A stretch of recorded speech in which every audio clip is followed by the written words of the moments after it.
Jewelry Design Center. We want to be your jeweler for life.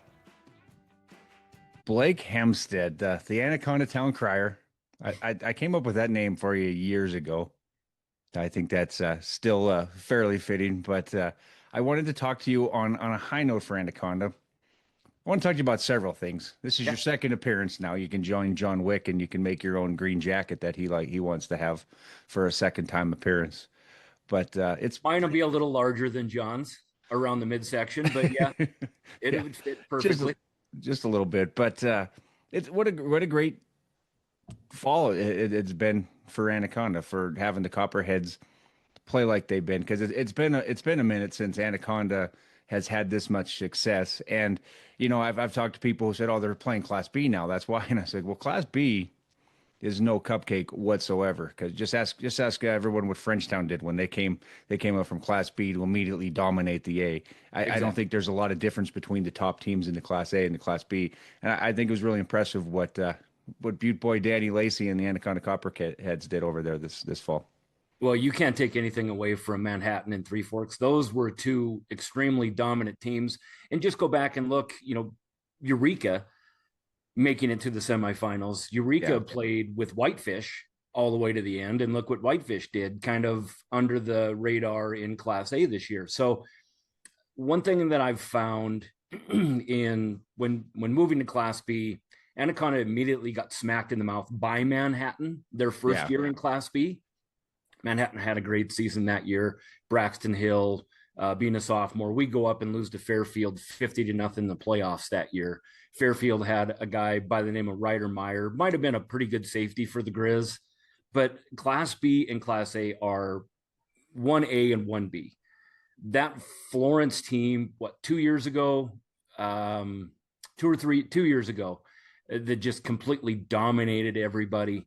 They would have beaten all, if not, well, maybe not all, but they would have competed with every single Class A team. Yeah. And if you were to combine those two into a postseason tournament, more often than not, the Class B teams would hang on, if not beat the Class A teams. It's just the numbers are so similar.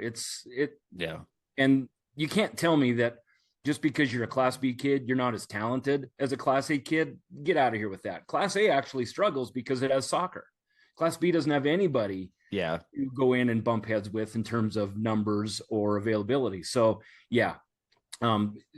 I've found in watching all of this, and coaches will tell you, they might not come out and say it in risk of, dumbing down their own product, and dumbing down is a bad description, but watering down, I would say. Yeah, that's a little bit better. Yeah. But no, it was so much fun. The games that Anaconda lost, they lost to really good playoff teams, Florence, Eureka, Manhattan. Anaconda played Manhattan closer than anybody this year, not named Three Forks. So Anaconda lost to Manhattan first game of the season, 15-6. And there was a late safety in there that may or may not have been a safety, but was called that way. But just coming that close in the first game of the season against the state champion, it just kind of solidified the run Anaconda had. And the way it ended was a little anticlimactic. They go up, they have in Malta, they go all the way to Malta. They go up and they have numerous kids with pneumonia. One kid didn't even ride the bus up there. Goes up with his parents and then, gets on the field. The kid's thrown up on the sidelines, and it was really unfortunate. It's a thing of sports, and it's a thing of what's wild about it is usually the first round of the playoffs is what? It's cold, it's windy, there's snow on the ground. Yeah. No, it was 82 degrees in Malta when they played. It was 82 degrees? It was 82 degrees. Wow. It was the craziest thing, and it was the most gorgeous ride home coming back. You hit Great Falls, and then the sun starts setting in those fall sunsets. It was wild. It was a real cool experience, and credit to Malta. Malta goes and almost knocks off Manhattan at home. But really good program up there, and Anaconda had a lot to be proud of. And Dan, I've told you this via text, I don't know how many times. Dan is in his staff. They have made this work in Anaconda. Riley Shell, former Anaconda High head coach, is now Dan's assistant. And forever, you see that the former head coach never really joins on with an assistant coach or as an assistant coach because, there's a difference in philosophy. Screw all that. Riley, as an assistant coach, I can't say the amount of times and the amount of good things I have to say of Riley Shell opening the gym in the morning during the summer. My kid was up there 4 days a week as a 7th grader. Now as an 8th grader, we'll be doing the same thing going into his freshman year. Those assistant coaches bought into what Dan was selling, and all the kids, and even Travis Dye this year. What a great season. Story. Yeah.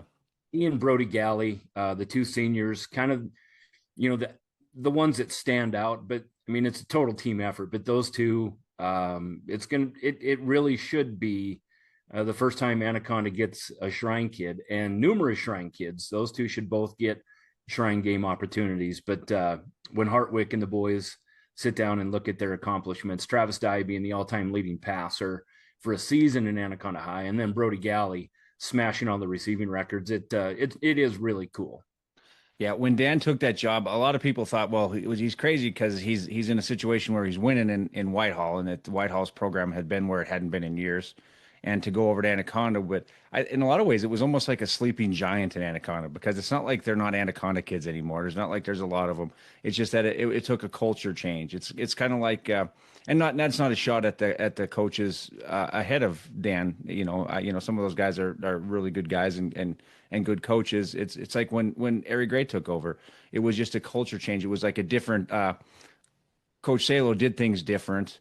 He wasn't year round quite, because he was more of an old school guy where you get to golf and stuff and play baseball in the summertime. Now, in summertime is all about that. And it's kind of like he kind of stepped them up and took them to the next level as far as culture and work ethic goes. And that seems to make a difference. And, I don't believe there's really a bad job anywhere. When you got kids, you get a lot of kids, you can make a program great anywhere. And I think it's cool that he accepted that challenge to go to Anaconda, to leave something that was already good, change of scenery too for him, but to go to have a chance to rebuild a program that had been so great and still has the best facilities in the state, minus Naranchi Stadium, in my book. Well, I understand there's some other things that may have gone on in terms of administration, in terms of, what Dan wanted in Whitehall. I don't know both sides of the story. Dan has been really tight-lipped about his departure from there, although I know it was messy. I don't know how, seeing the person that Dan is and seeing how he handles his staff and seeing how he handles the kids, not just necessarily the sports kids, the kids in general. I don't see how you don't throw not necessarily an open checkbook, obviously, but how you don't give him every absolute resource you can to keep a guy like that. A guy who doesn't even live in the town, who travels there. He still doesn't live in Anaconda. He lives in Butte. Several of our coaches live in Butte and living out of town. They come back to Anaconda, and that goes to the housing crisis here, as we all know. And Butte has a housing crisis too. Butte's being influenced by outside workers from Bozeman, and it's a weird time in Montana right now, and it's tough to find a home to where you're going to move your family, even though you do commit to it. And that's what I think makes Dan so special as well, is he makes the commute. It's not just, okay, well, I'm going to have my assistant coaches open the gym today. Oh, no. Dan is there. Dan is there most, if not all the time, while also being a father himself. So I really, really appreciate the time and effort. And man, you're right. What a fun year, seeing that Mitchell Stadium was full in every single game, and they lost games there. I mean, they beat Loyola at home for homecoming, which was the first time we ever beat Loyola. Always good to beat those Catholic schools, isn't it? Always good to beat the Catholic schools. They're like you said, there's a way higher percentage of student athletes at those Catholic schools, private schools, than there are at Loyola public kind of struggled this year with numbers in terms of football. They brought on Valley Christian to help them out. Valley Christian didn't have enough kids, and some of those kids were, they made a difference. Their meshing into the program was a little tougher. You go into a program like that. I mean, there's there's some things you have to learn. And, there was some athletes out there. It's just, there's a former Anaconda kid, or his mom was an Anaconda kid that is actually quarterbacking. Oh, really? Loyola. So you go back to the Yeomans. That's a yeoman played. Was his of course mom was a yeoman. Richardson. Yeah, of course Richardson. His father was the principal of Butte Central for a while. Yeah. And now, they're now in Loyola. But no, I mean, Anaconda with some really, really fun wins on the road. You go up to Fairfield. It's the second time you've played Fairfield. The last time we drive up there, we get knocked around 50-0 with, like Braxton Hill and Sean Gallagher. And you go up there and you get a win on the road. And then all of a sudden, you're winning these games where, you used to get blown out and the clock run on you. So no, the kids, they've bought into the message that Dan Lacey has provided. And now what they're doing is they're going out and leaving their own mark, which is really cool. And I give Joe Mearns was one of the best coaches we've ever had at Anaconda High. Yeah.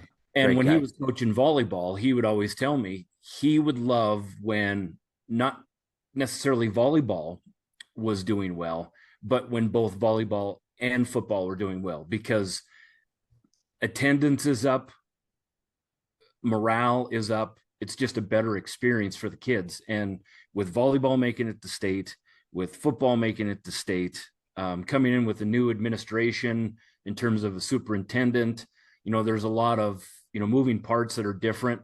But one thing that stayed the same was on Friday nights or Thursday nights or whatever, everybody could go to the gym and you were going to be treated to some really good athleticism. So it was it's been a really good fall, and will lead over into the winter season here. Joe's been always was one of those guys who did what was best for the kids. I'll never forget when he was coaching the volleyball as head coach for a while, and he stepped down to let Stephanie Erickson, who's married Sean Hughes. She was the libero the setter at Montana Tech, and she was young, and she took over and coached a year or two there. Because I don't know what the logic was, but I assume the logic was let this young girl, up and come a coach who just played college, and she coached him for a couple of years and did pretty good. And then she moved on, and Joe took over the head coaching again. I believe he was his assistant the whole time too.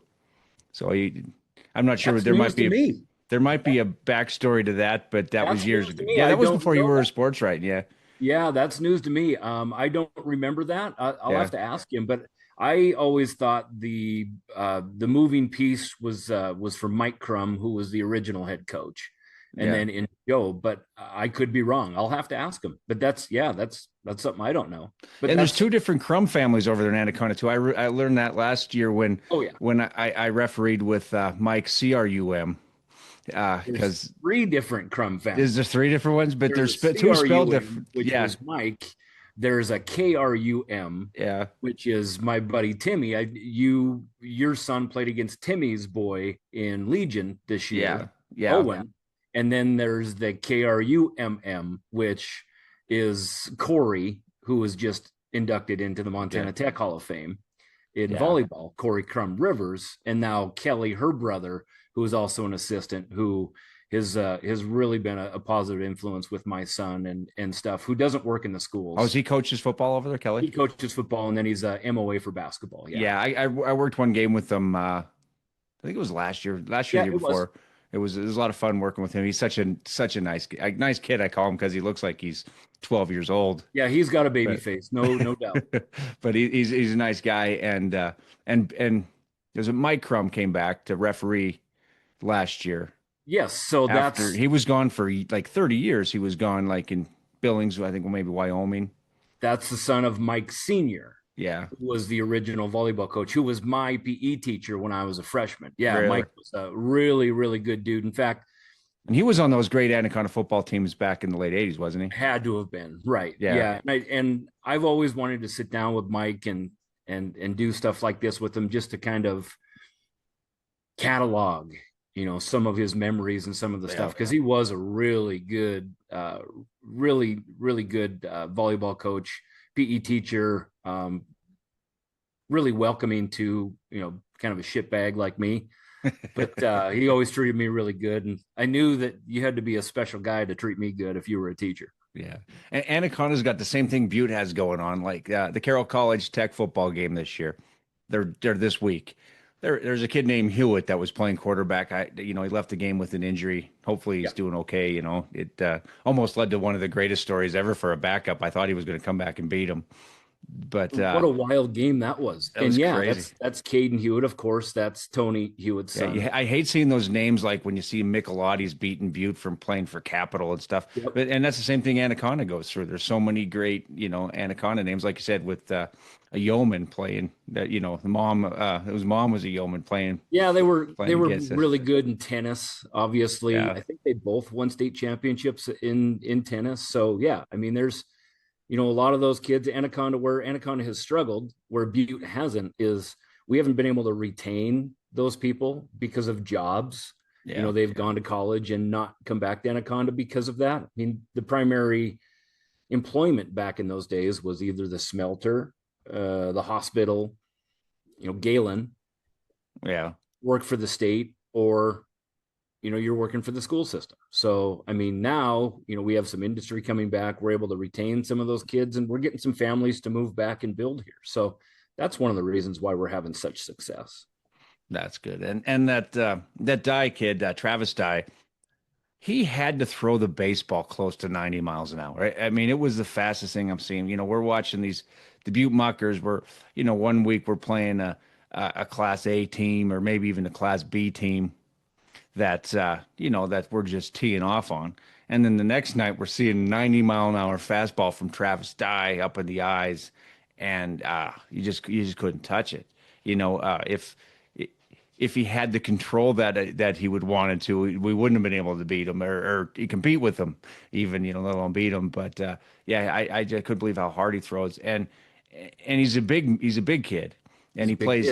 I think his summer he told me he's probably one of the best, if not maybe the best, defensive end in western part of the state. And then you told me that he might even be quarterback at Tech after this senior season. Quarterback. I can't wait to see what he's got coming for him in college. So I mentioned it on Twitter. I'll never call it X. I mentioned on Twitter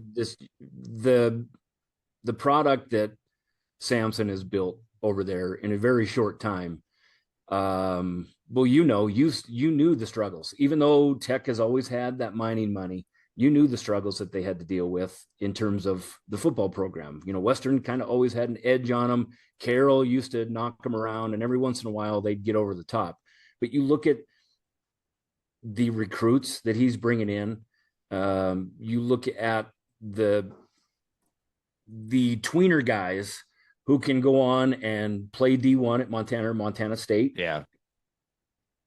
After sitting down for 2 or 3 years, kind of going through there, getting through the practice squads and stuff like that, working their way up or making an immediate impact at Montana Tech. Those kids are now sitting for a year or 2 years at Tech because that program is rolling. So to want a kid like Travis to come on, and you look at their quarterback room is pretty full. I mean, you got a Mahelish that's a red shirt, and then you also have Wilson playing now. Wilson has just come out of nowhere. Yeah, but and I've heard a lot of people say, well, Mahelish is better, and I'm like, well, Wilson looks pretty dang good. Yeah, well, Mahelish was good though. I don't know about that. It's just, I know Samson's offense. He likes that quarterback option. He likes that wildcat look. He likes the ability for a big-bodied quarterback to be able to take a beating, especially when you're playing, high-quality talent in the Frontier, which is built into a pretty damn good football conference. Travis 6'4", 225.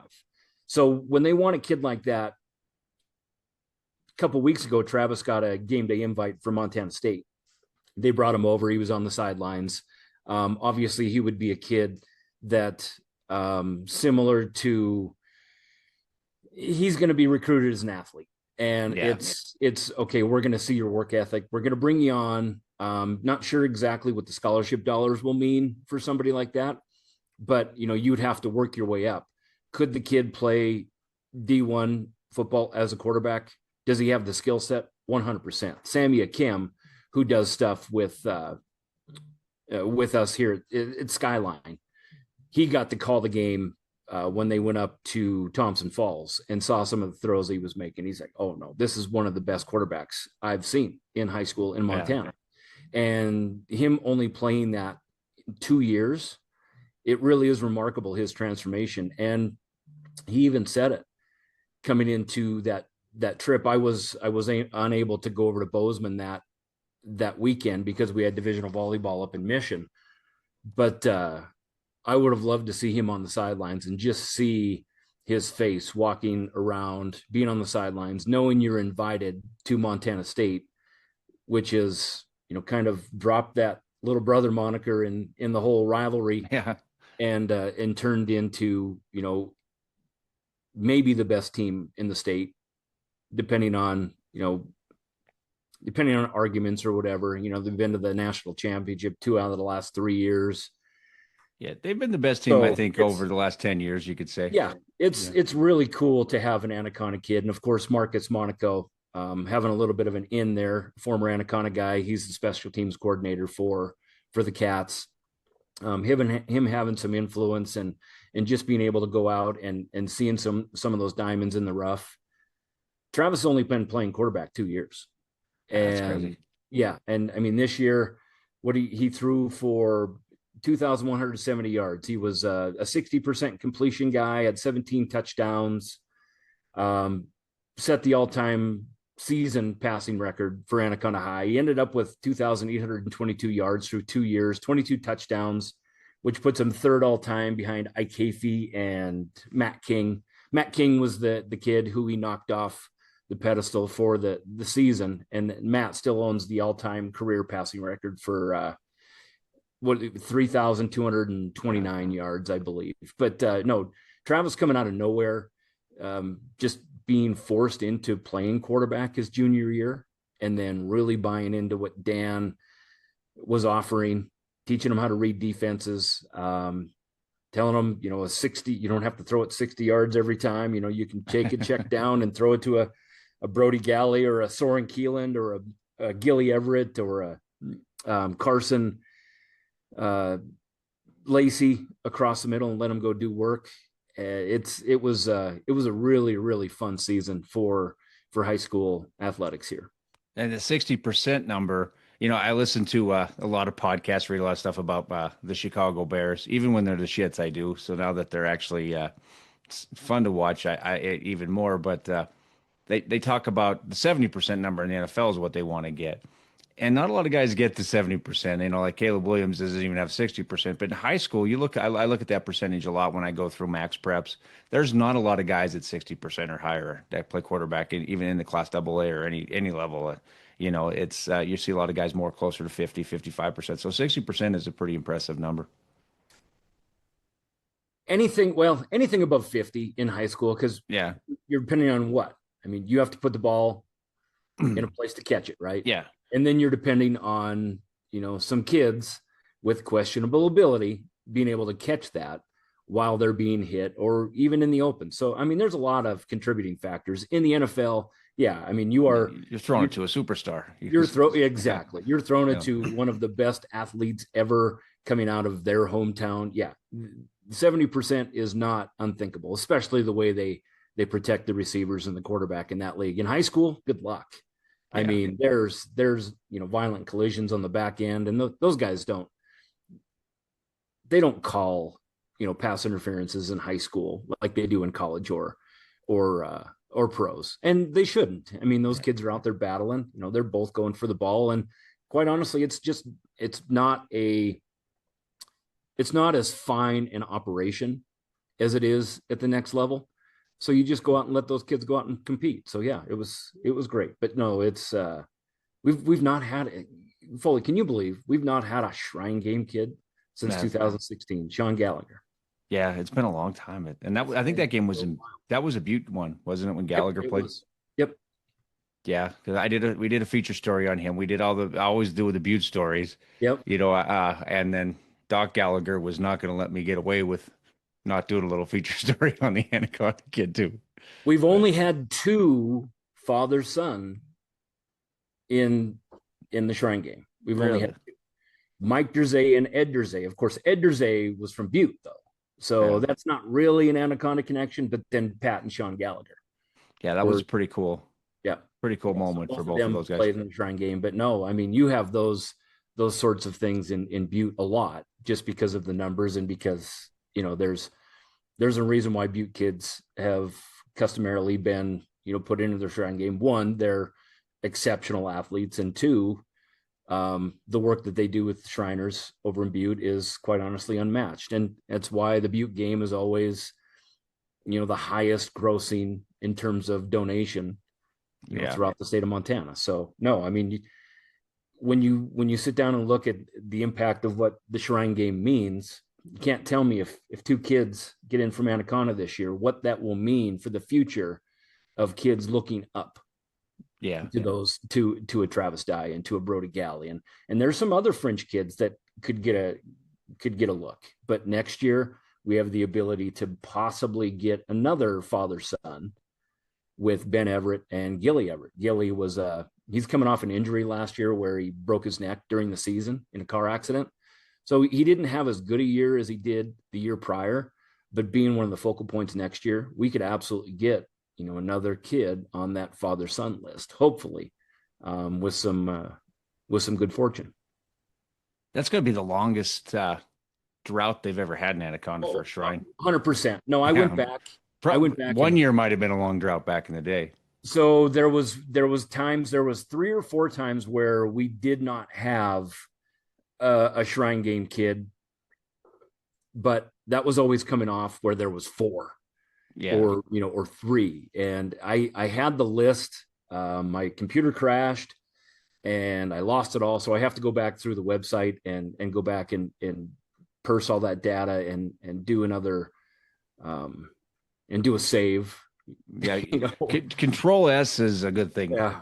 Control S. No kidding. And I'm just so or bad. Command S. I don't know if you still have your Anaconda laptop. It's Command S. Yep. Yeah. No, it's the Mac. It's the MacBook. Yep. I'll never forget your Anaconda laptop. Yeah, you love that?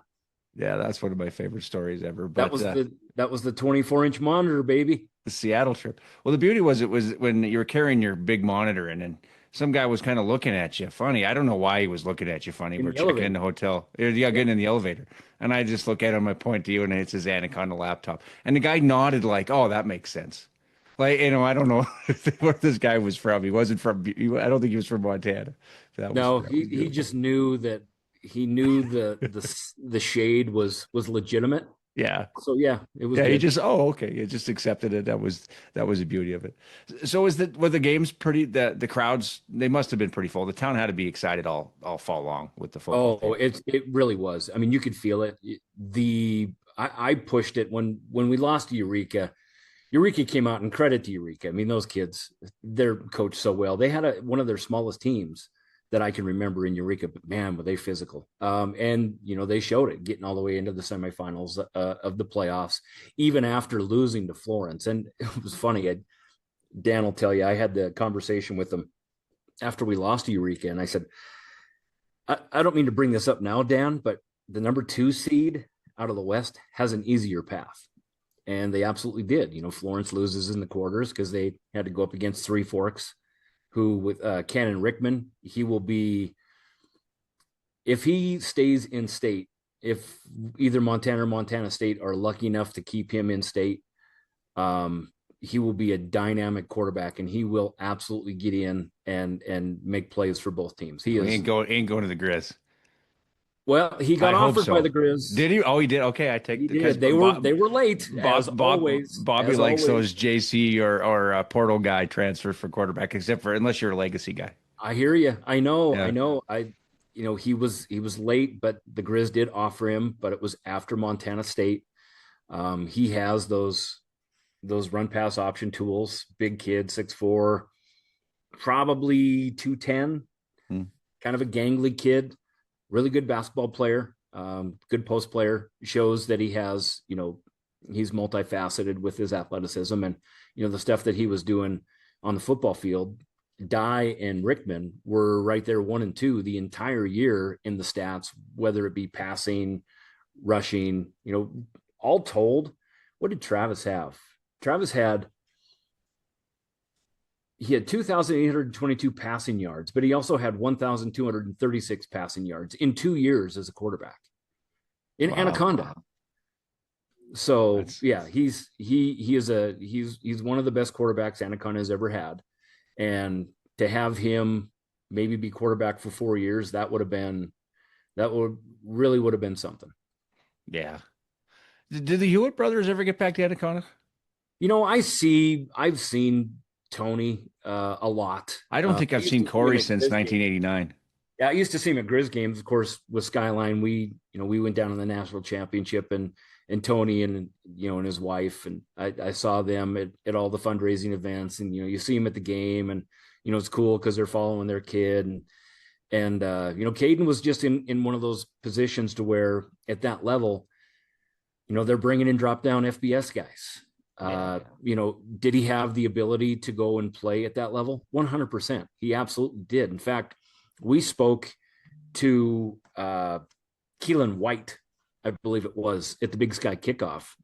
And Coulter asked him, hey, what about Caden? What's your thoughts on Caden? Could he absolutely, get in the mix for getting on here and playing? He says, 100%.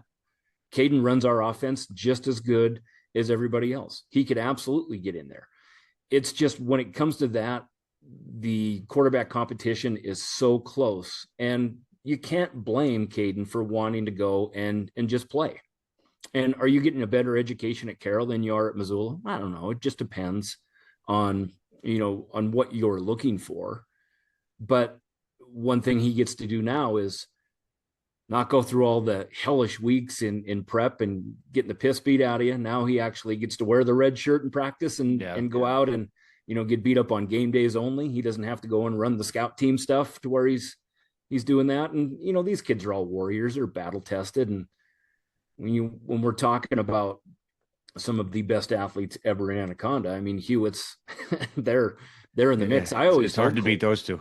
Oh, I always told Tony and Corey, I can still remember the day, and I think you and I have talked about this, when I was in the Navy, and I call him my uncle, but when he brought me to the Oregon State game, when Corey and Tony were both playing, and Washington was nationally ranked, and it was Napoleon Kaufman and Mark Bruner, and I remember watching Tony get a tackle for loss on Napoleon Kaufman by blowing up Mark Bruner on the outside. It was so cool to see Anaconda, Montana on the big screen at UW. So no, those sorts of things, those sorts of memories will always remain. And, Caden, I've listened to the Penisco call.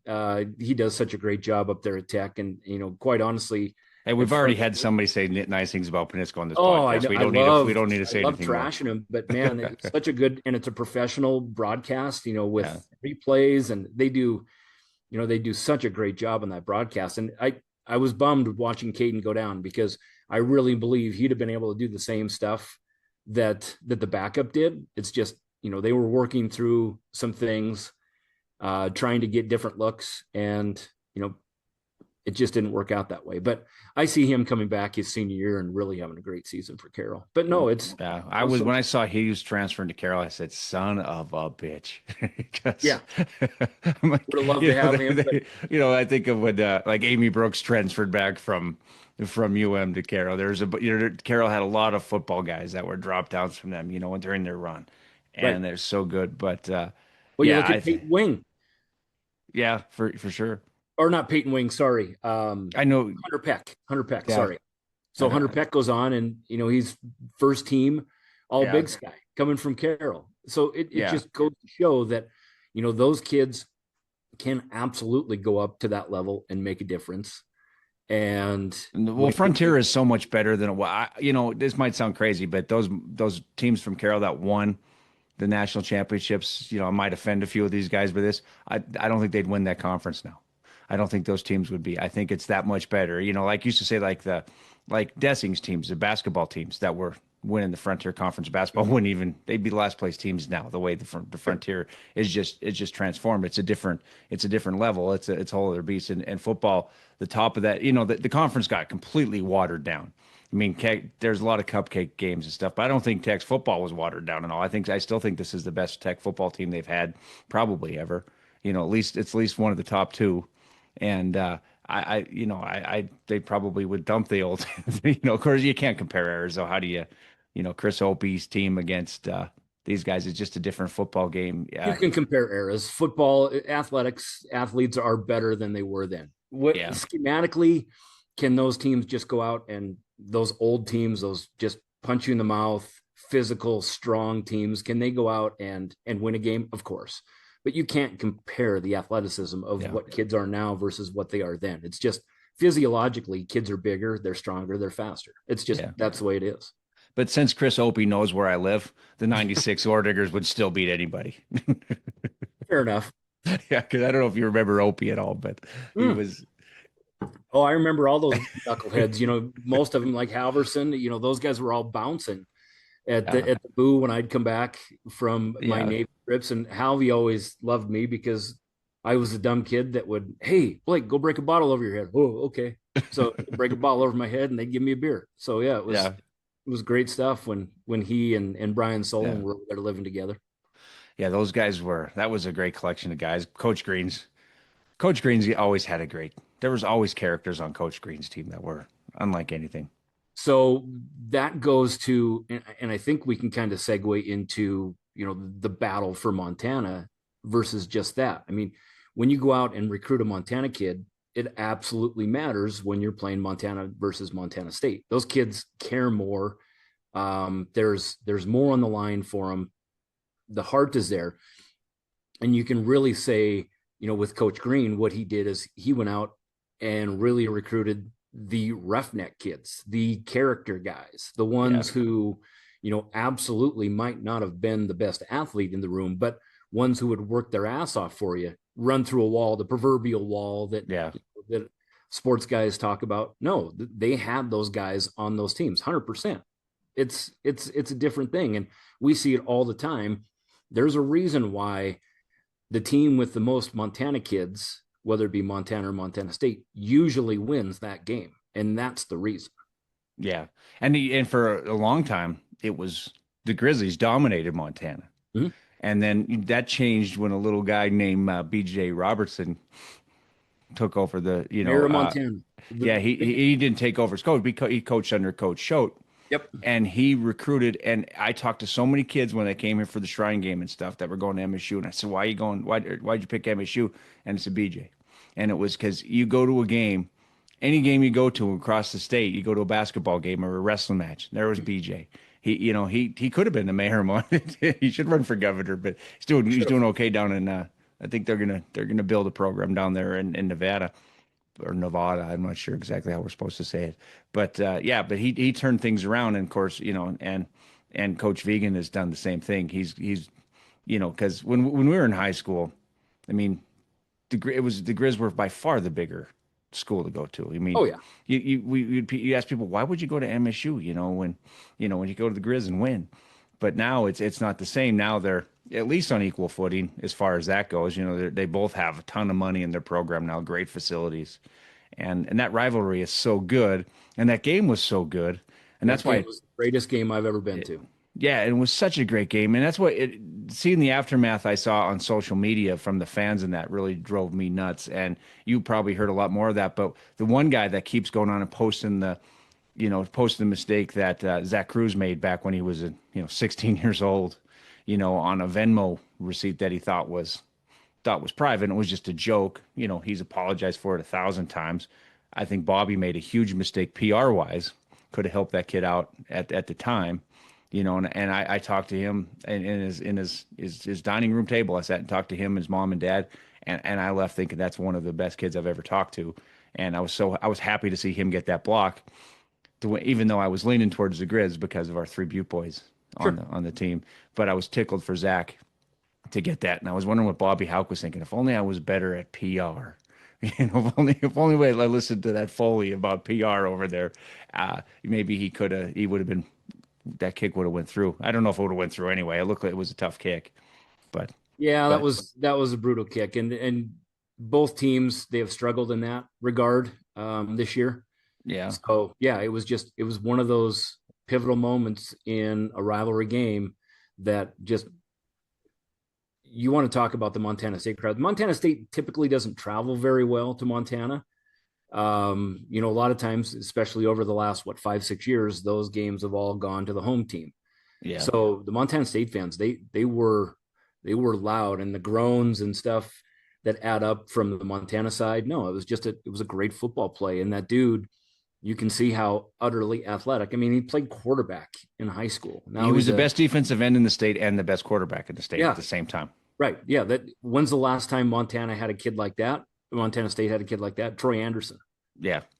I mean, could Zach Cruz play quarterback at that level? Well, no, not even close.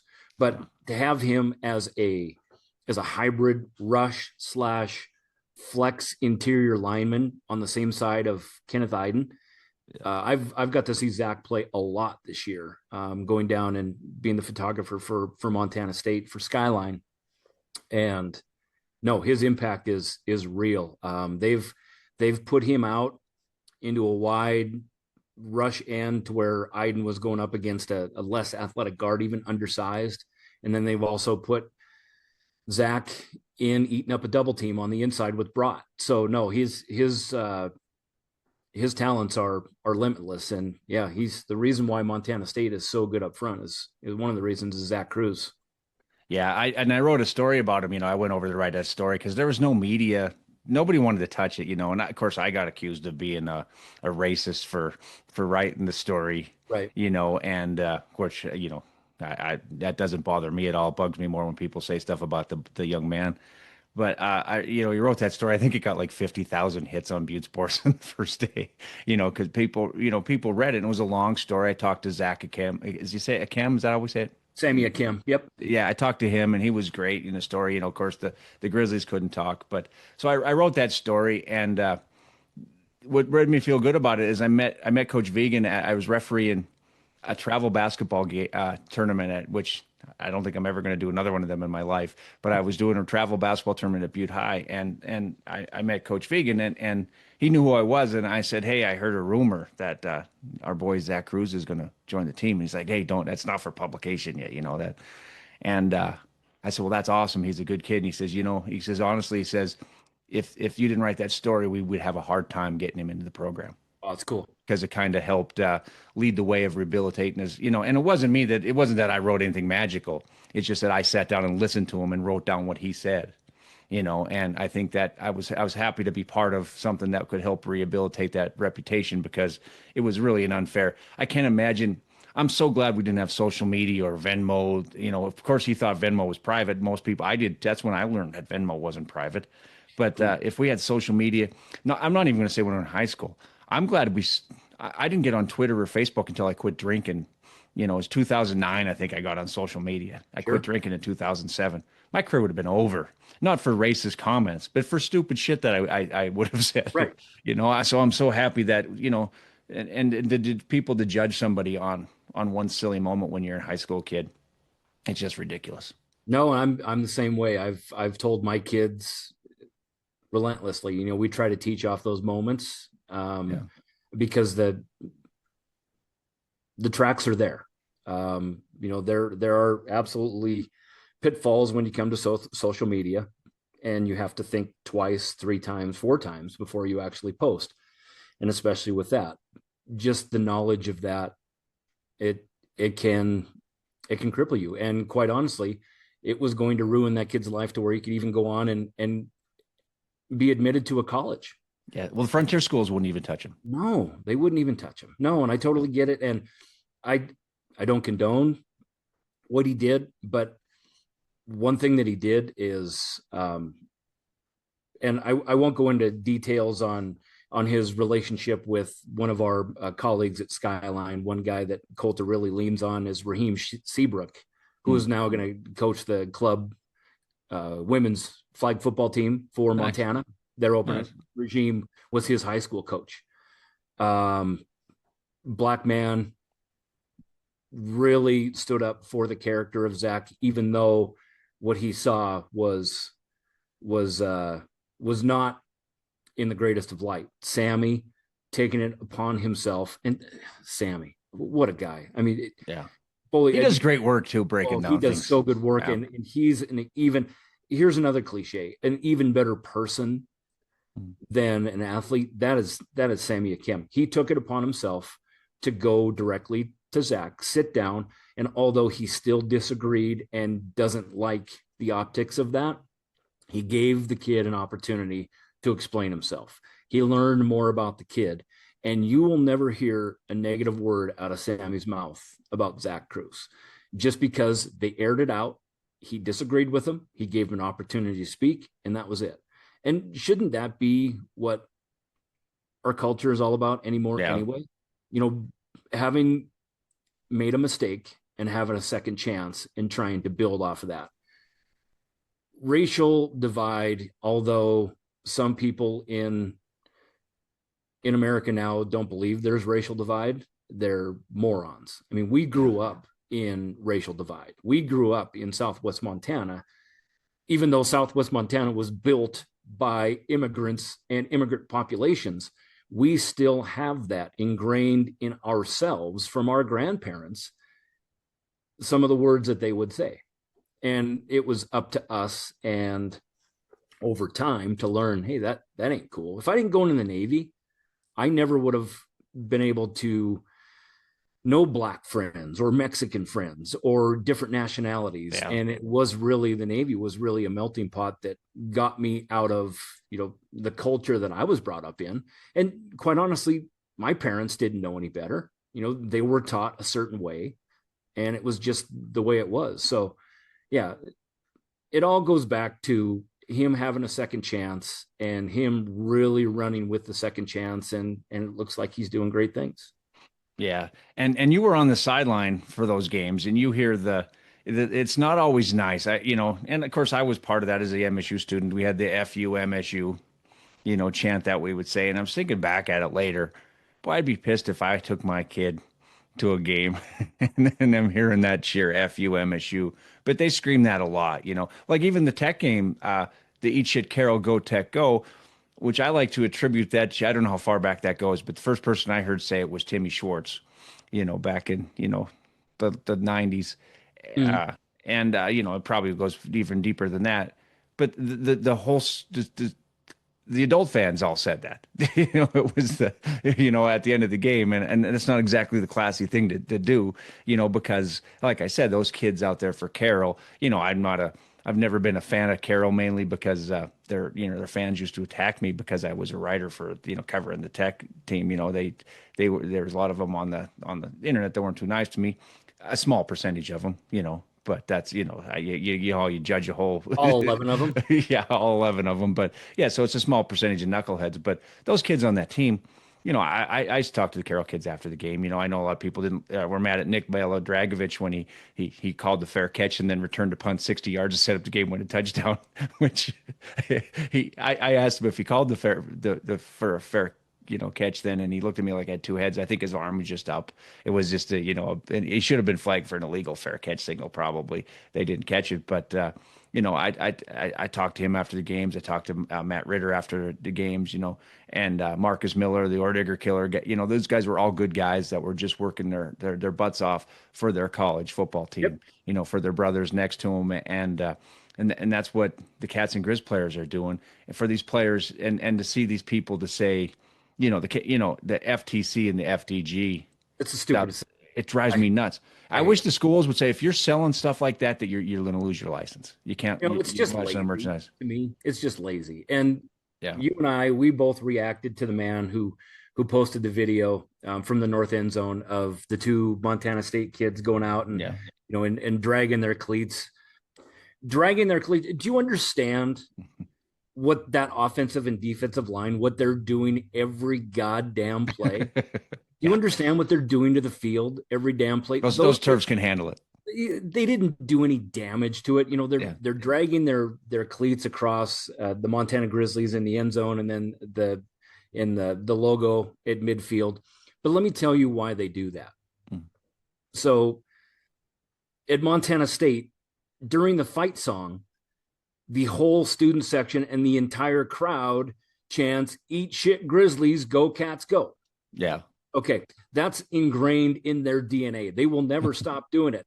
When they're in the national championship and they're scoring touchdowns against NDSU, it's "Eat shit Grizzlies, go Cats, go." Yeah. So there's a hatred there.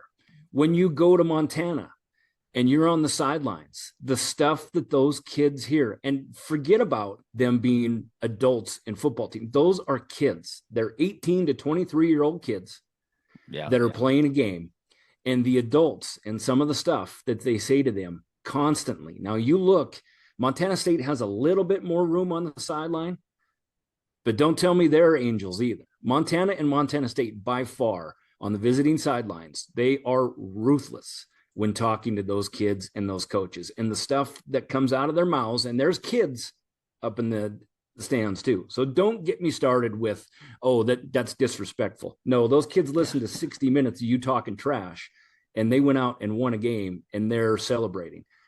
You don't see the opposing kids, the Montana kids, you don't see them taking exception to any of that, because guess what? They'd have done the exact damn thing if it happened to Montana State. Exact damn thing. Yeah. And you know what?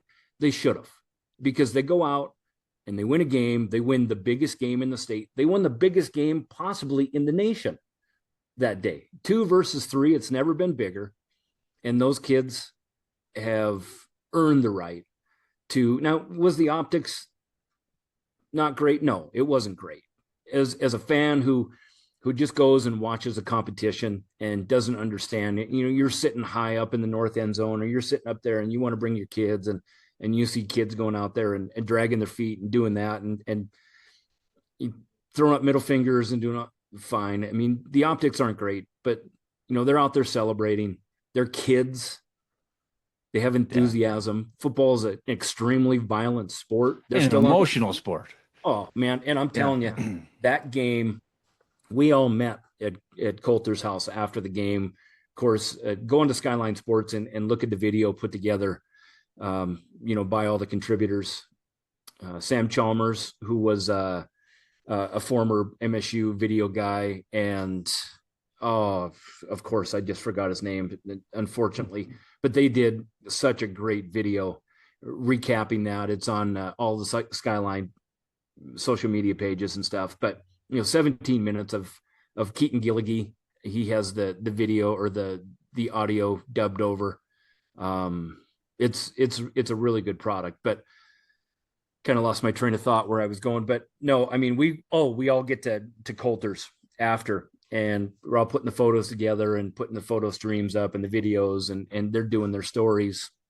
There's 11 of us all put together and doing post-game pod hits and stuff like that.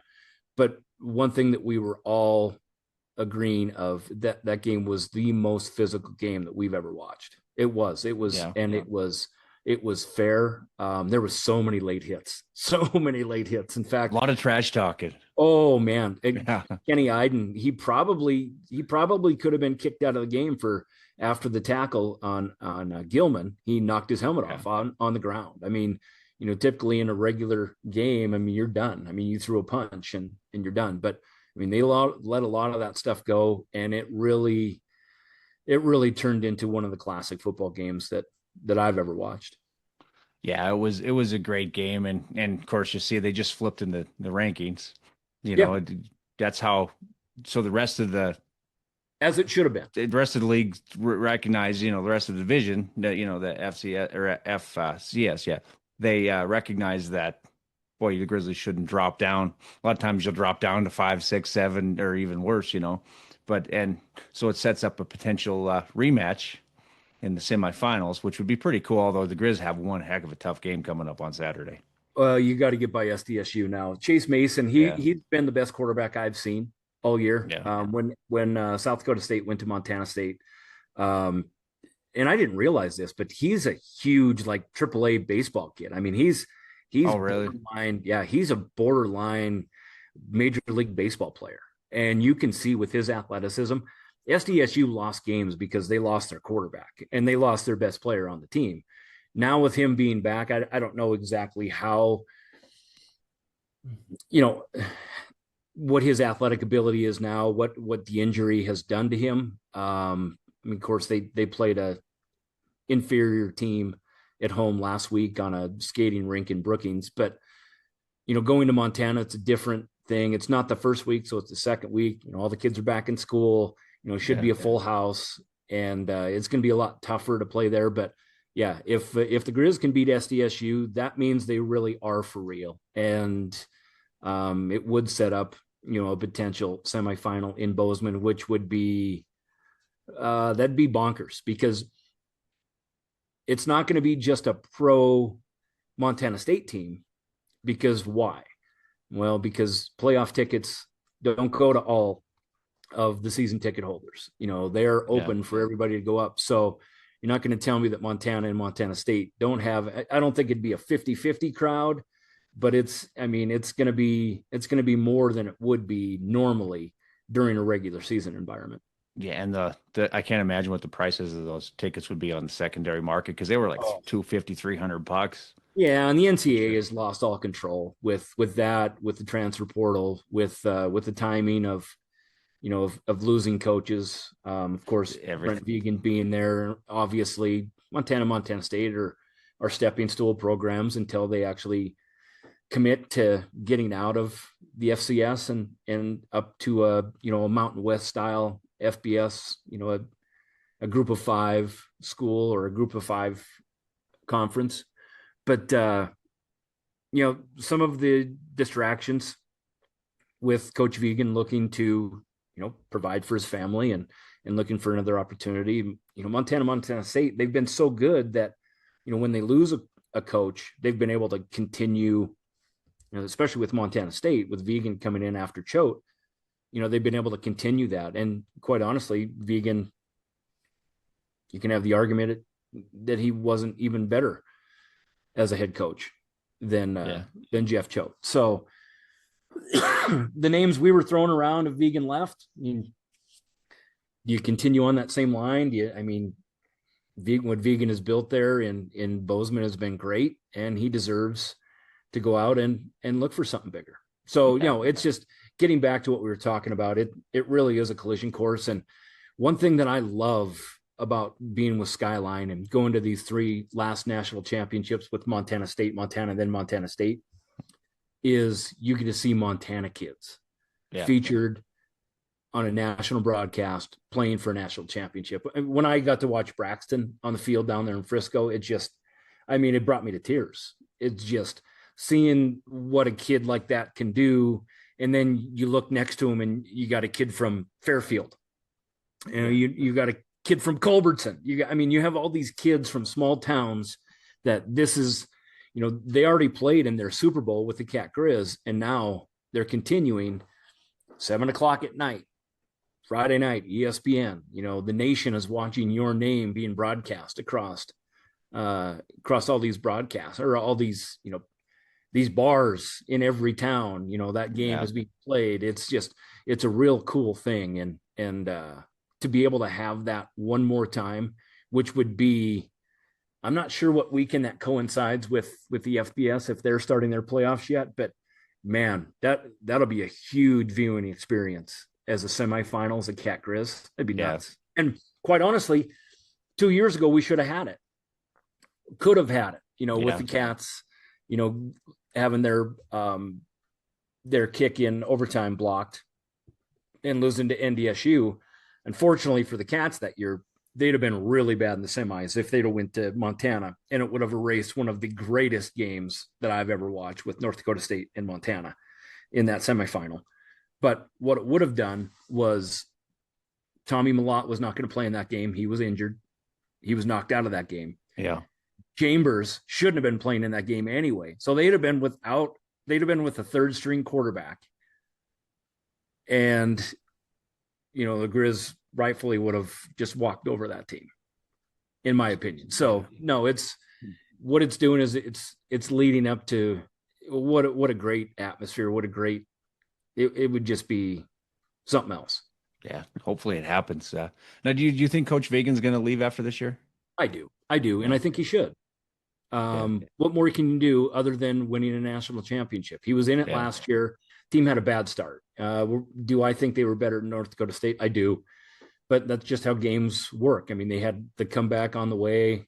North Dakota State, I mean, they live in Frisco. I mean, they're comfortable there. It's a second home. So the Cats being there 2 years prior, and of course, Tommy getting injured on that first drive, breaking his ankle. It hurt them, but I mean, you look at what he did, and you look at. They'd be crazy not to look at a bigger school. Is silly not to look at him.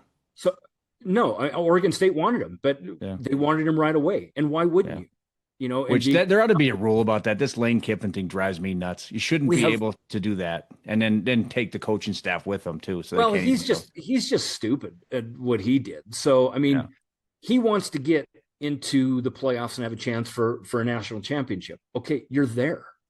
You're going to play in the SEC championship. Then you're looking over the fence at LSU. And why? Yeah. You've seen that LSU has gobbled up pretty decent coaches. Brian Kelly, although extremely controversial, hateable. Kevin Peoples likes him. He's the only coach I've heard that likes him because Kevin was working. Of course, he probably has to because he was coaching. Probably has to like him. But that's Don said that Kevin likes him. Yeah. So it's so weird. And now you want to go into that to where it's just a place. The SEC is a place that gobbles up coaches. And to compare what Lane Kiffin is doing versus what Brent Vigen is doing is not fair because Montana State, for all the love that I give Montana schools, we are not the end all be all of these coaches. These coaches have aspirations to move up. And, you know, you look at Kalen DeBoer coming from South Dakota, going to Fresno State, then jumping up to Washington and doing exactly, if not worse, what Lane Kiffin did. At least he stayed through the national championship game and then moved on.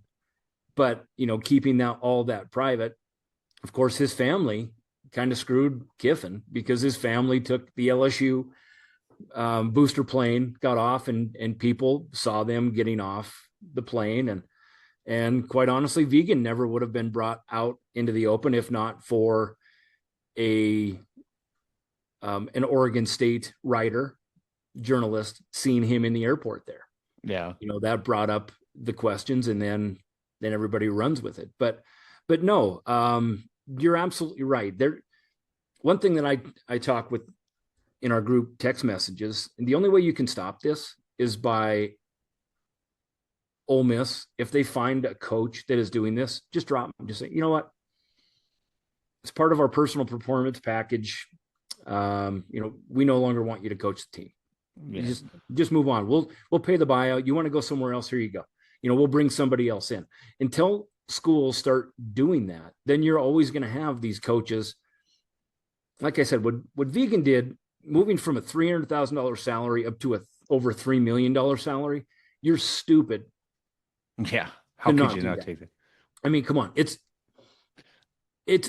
you know, what Brent Vigen has built is a lot of passion through the program, but people have to realize he's not from Montana State. You know, he's not from there. He doesn't live and die with a win for Montana State. Now, does he want to win a national championship? 100%, but it doesn't define him as an individual. That's his profession.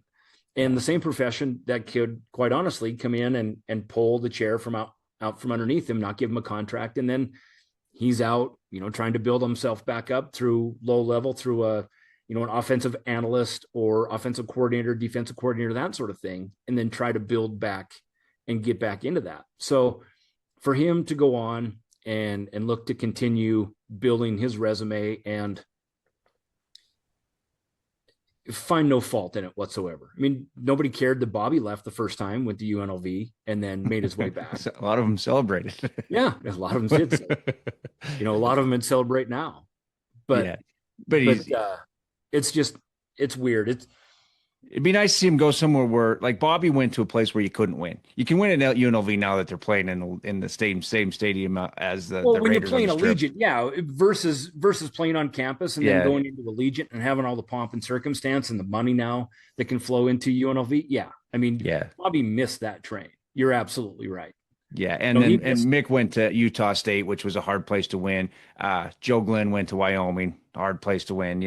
Hopefully if Coach V can go somewhere where it's not a hard place to win. And if they do get rid of, I might get shot for even mentioning this. The name I'd like to see someone beating down the door for the Bobcats is right down the street, Coach Sampson. Give a guy like that a chance. But that's a tough one. Coach Morrell didn't really have a lot of chances to jump up except for as an assistant, and that's probably the way you leave the frontier.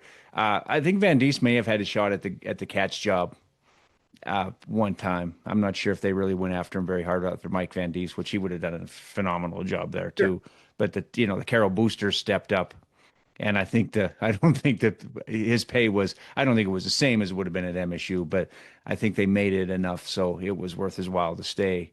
Plus he liked coaching there. He had a great thing, but I'd hate to see Coach Vegan League. I'd like to see a rule put in place where you can't hire a coach until like January 20th or something like that.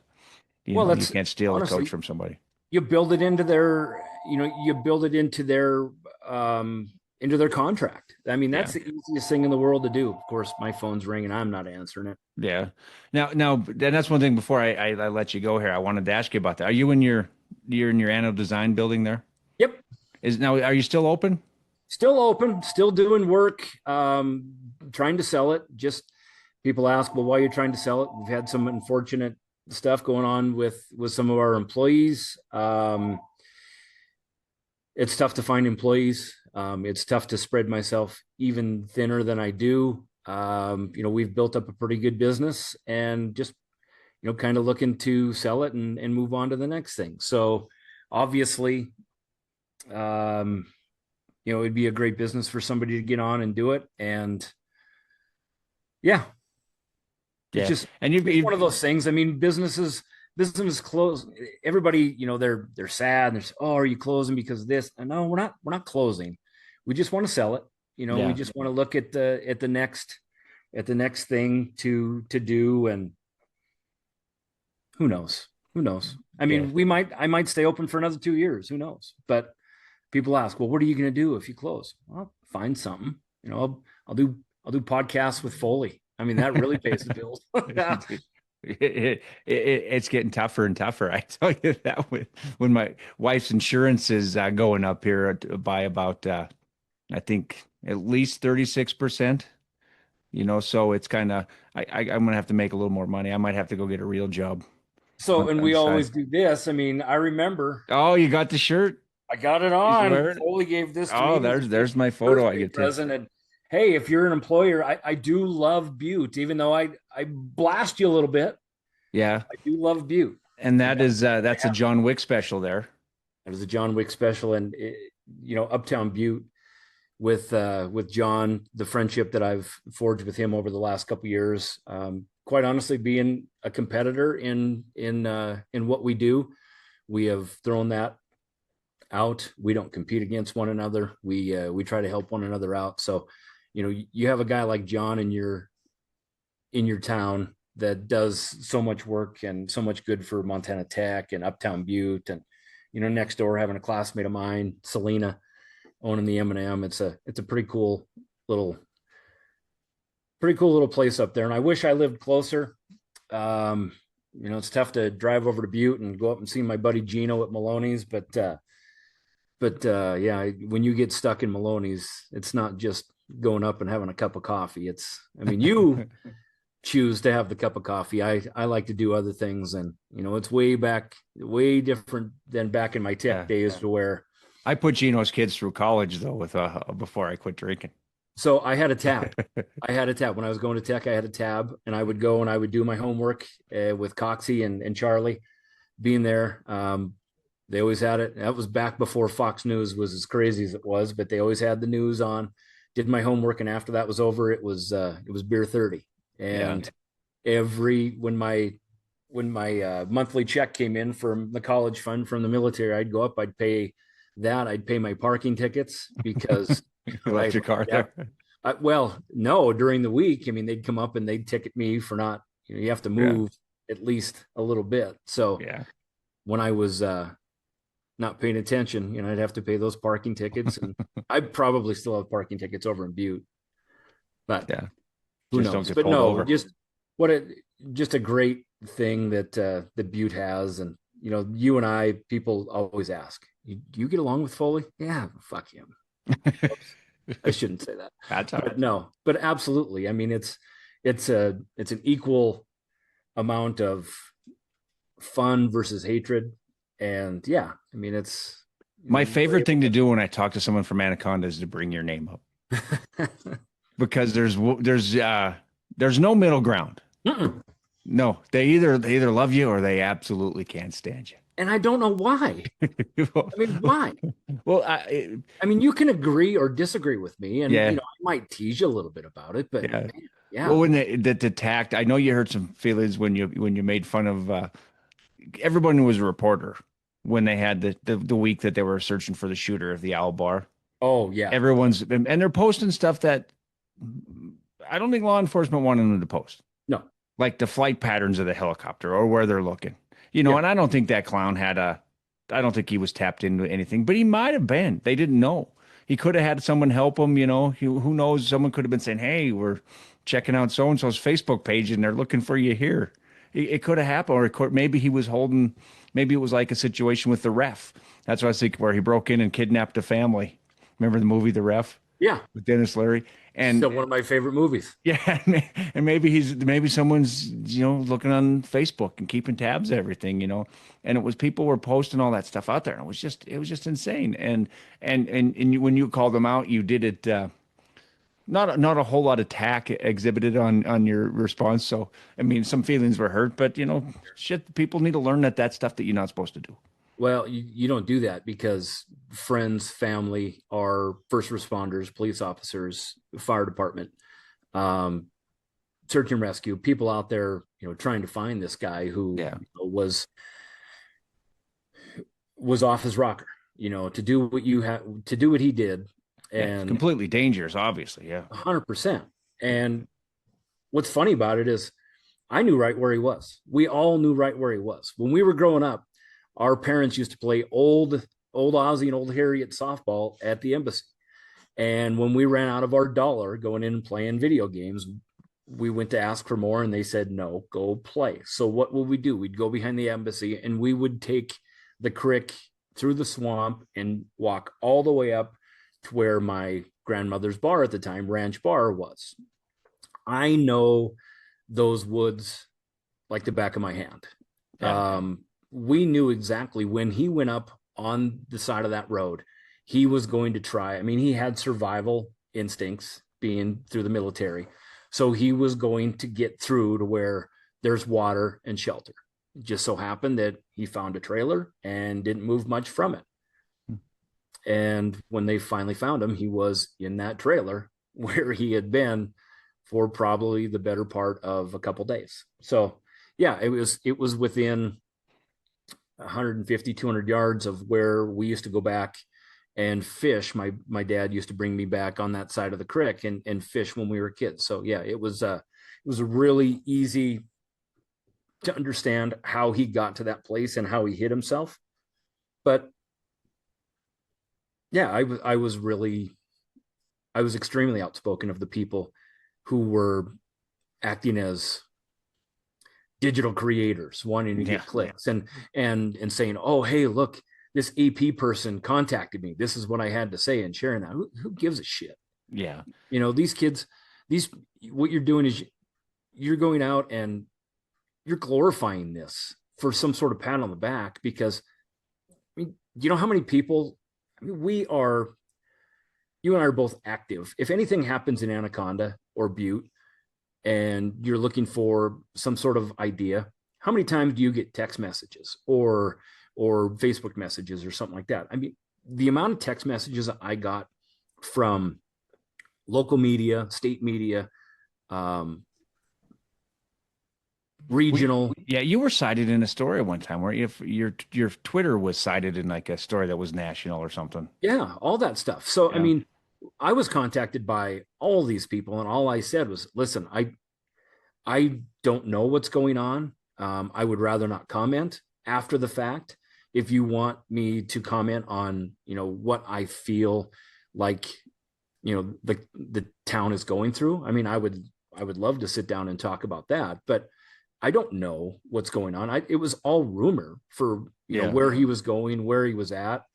Everybody was guessing that, I mean, there was 3 times where, yeah, we got him cornered, and then nothing, you know. So for me to go on and just talk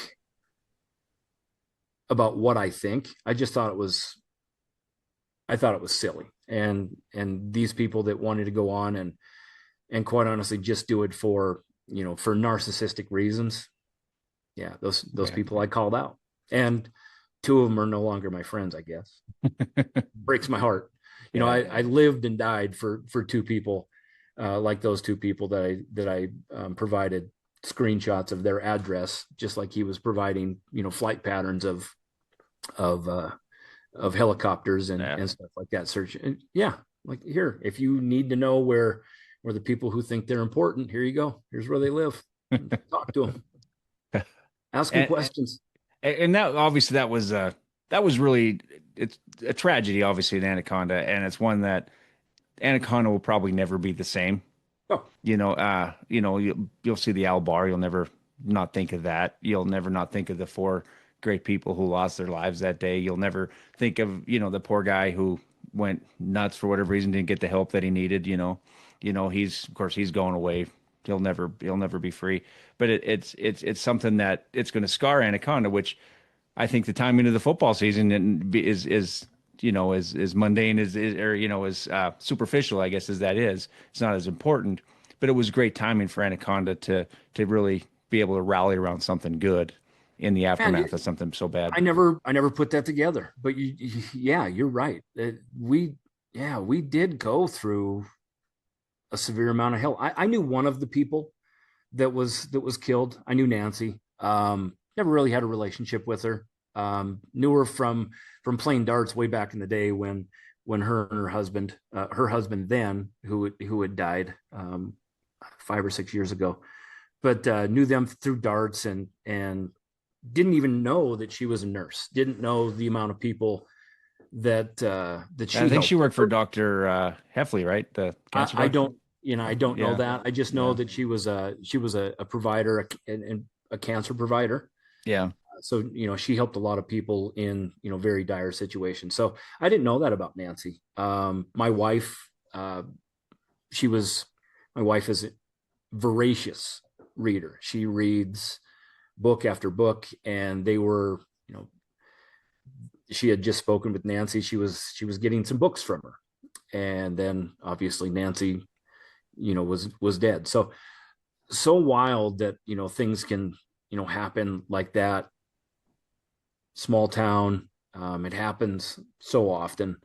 When it, you know, you feel bad when it happens somewhere else, but when it happens like to your neighbors and next door, you think, man, this really is goofy. And then you start thinking, you know, when does it happen in our school, or when does it happen in your school?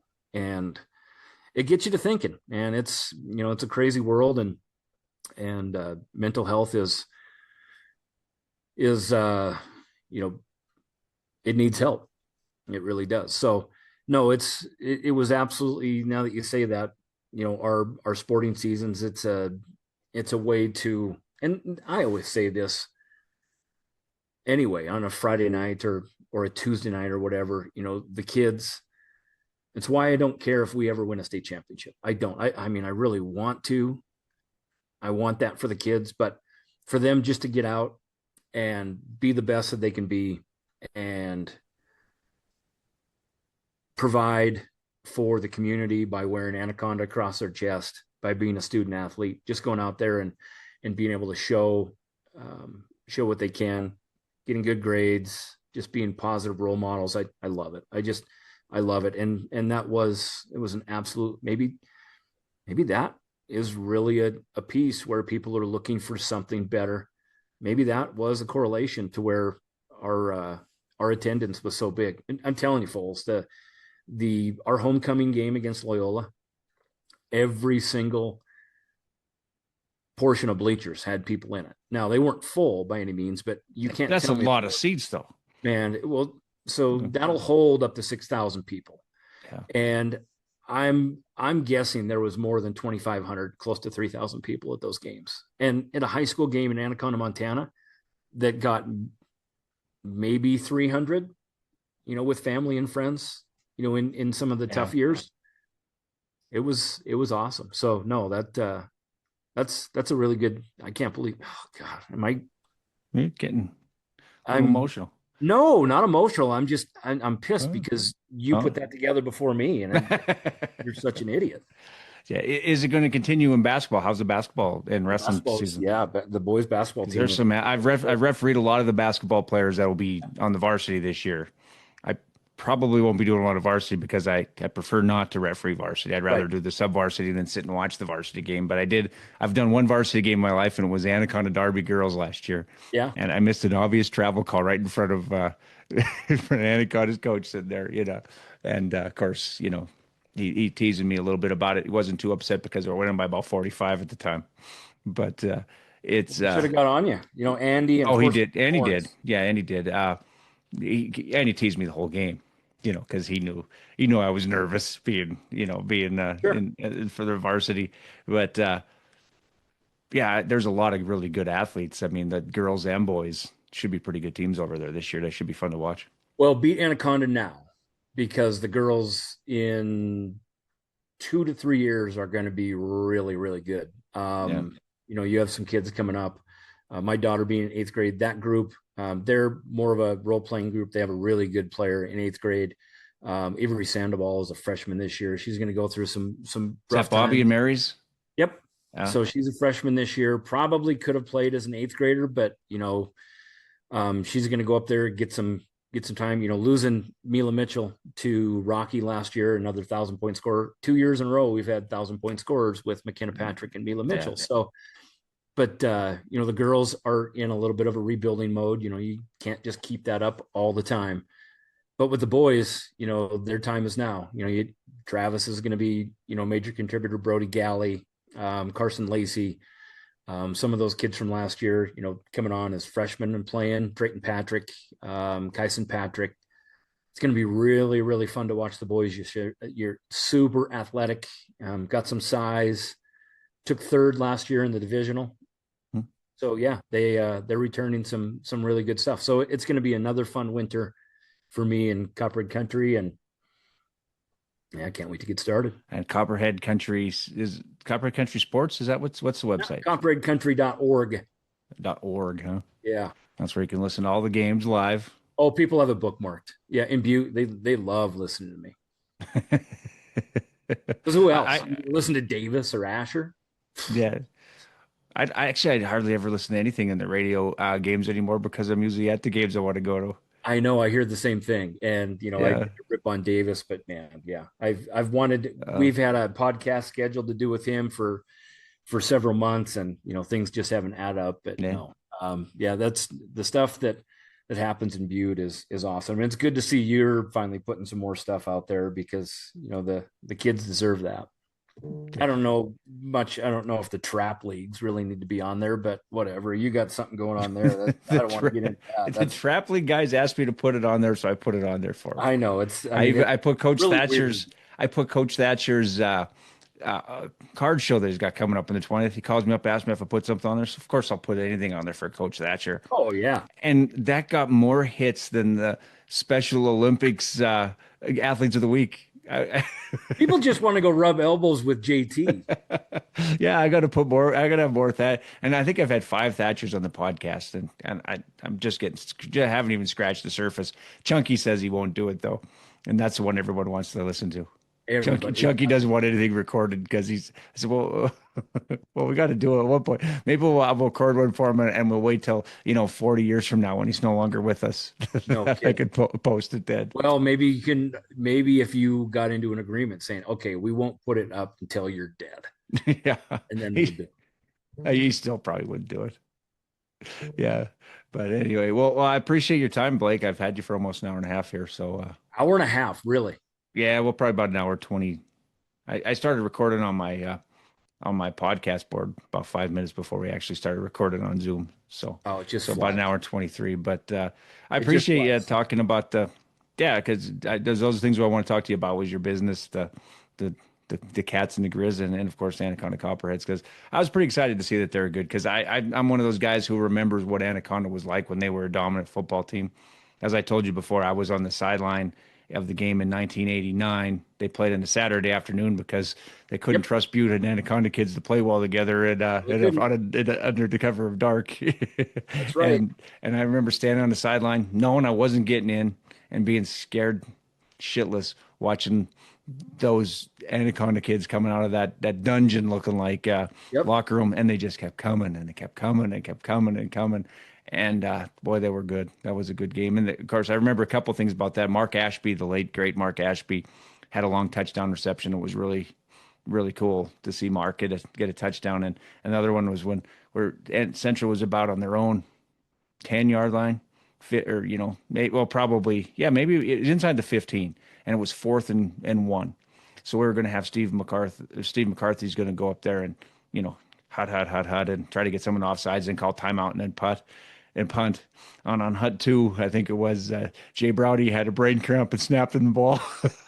No one was more surprised to get the ball than the quarterback, and it didn't work very well. And Jay Browdy later that year in speech class wrote a speech what it was like to go to the sideline and talk to Don Peoples after he snapped the ball when he wasn't supposed to. That's great. So I'll never forget that game. Anaconda, I can't remember what the score was. Anaconda won by several scores. Yeah, that was during their dominance. Of course, you got Durzay, you got Skakels, Matisich, Hewitts. Yeah, so crazy. I mean, Tony Hewitt didn't play as a freshman. he was a defensive end at Oregon State. He didn't play as a freshman. Yeah, oh, that's so funny. And today he'd be All-State as a freshman. My God, those kids. All right. Well, Blake Hewitt was. Yeah, he was. Oh, just incredible. Yep. And I wish I would have been over there when they met up with the Dillon clan, the Ferrises. I would have loved. I wish there was social media then. There's video, there's B-roll that they published through KXLF. Really? Because I watched it, and because I was the manager. That was my freshman year. Yeah. I was manager that year, and I watched, and I still remember Corey Hewitt jumped. As Memorial Gym, the floor is sunken, and you have the big the railings. He jumped from in play into the third row to break up that fight between his dad and Ferris. Yeah. I've still never seen anything that athletic. I could not believe it. I mean, think about it. I mean, he's jumping 10 feet in the air into the stands and not on a full run. I mean, he look over and see it brawl, and he sees Barry up there throwing haymakers. And to this day, I laugh when we allow visiting people to sit next to each other. Not a good idea. No, it's not a good idea. Not at all. I still see that. One time I told Gary Ferris at the MAC, he was about the 15th Ferris, I think, of walking here. I said, I think we've reached our quota of Ferrises here. I said, we get any more Ferrises, we're going to have to bring some Hewitts in and clear out the place. Holy. I still think it's a sore subject with those families. Of course it is. Yeah. But it's always going to be funny to me because I think the world of both families. Yeah. So and I wouldn't mess with either of them. I was scared to death as a little freshman, 115-pound freshman, looking at that. Oh my, what was going on? Now I'd be right in the middle of it. Yeah, well, you would have started it. Well, maybe. Yeah. Well, Blake, I appreciate your time and keep doing what you do over there in Anaconda. Hopefully you get a few more years out of that store. Peace out. I really do. But I love making fun of you more. Thanks, buddy.